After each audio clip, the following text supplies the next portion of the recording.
మా ఏనన్నా గోరింటాకు రెడీ చేసుకుంటున్నావు, రేపు పండగ అమ్మా. గోరింటాక రేపు తొలి ఏకాదశి కదా, అందుకే గోరింటాకు పెట్టుకుందామని రెడీ చేసుకుంటున్నాను నాన్న. అన్నీ చేసేసాను పనులన్నీ. మా హనుమాన్ చాలీసా 5వ శ్లోకం మీనింగ్ ఇంకోసారి చెప్పవా? హనుమాన్ చాలీసానా చెప్తాను. చూశారు కదండి, హనుమాన్ చాలీసాలో ఈ మధ్య ప్రతి శ్లోకం యొక్క మీనింగ్స్ చెప్తూ ఉన్నాను. అది వింటూ ఉన్నారు కదా, మధ్యలో ఆపానని చెప్పేసి అడుగుతూ ఉన్నారు. హనుమాన్ చాలీసాలోని ఈ శ్లోకాన్ని గమనించండి. హాద బజ్రావు ధ్వజా విరాజై ఖాందే ముంజ చనేవు సాంజయ్. హాత్ బజ్ర, హనుమంతుడిని చూసినప్పుడు ఒక చేతిలో గద కనిపిస్తుంది, మరొక చేతిలో జెండా కనిపిస్తుంది. అదేవిధంగా తన భుజంపై యజ్ఞోపవీతం, పవిత్రమైన యజ్ఞోపవీతం కనిపిస్తూ ఉంటుంది. మరి ఈ శ్లోకా నుంచి మనం గ్రహించాల్సిన అంశమే కదా నన్ను అడుగుతున్నావు. ఎస్ సార్, చెప్తాను.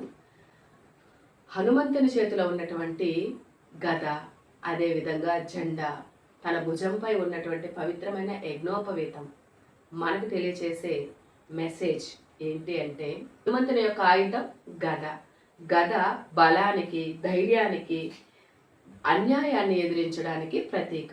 కాబట్టి మనలో ఉన్నటువంటి బలం, మనకున్నటువంటి శక్తి సామర్థ్యమా అనేది గమనించుకొని ఆ బలంతో అన్యాయాన్ని ఎదిరించగలగాలి. మరొకటి జెండా. జెండా అనేది విజయానికి ప్రతీక, మన లక్ష్య సాధనకు ప్రతీక.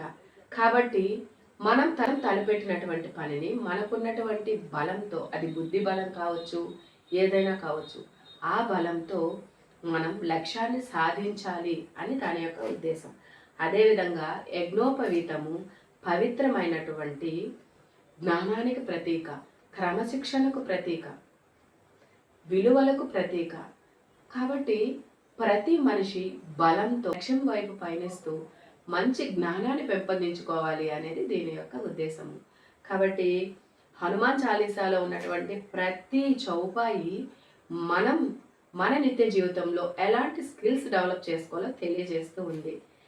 ఇది నా విషయము.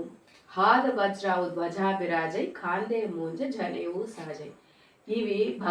ఇవి ఆంజనేయ స్వామికి అలంకారాలే కాదు, ఆ అలంకారాలలో మనకి బుద్ధి బలం కలిగి ఉండాలి, క్రమశిక్షణ కలిగి ఉండాలి, అదేవిధంగా అన్యాయాన్ని ఎదిరించేటటువంటి ధైర్యం కలిగి ఉండాలి అని తెలియజేస్తున్నాయి.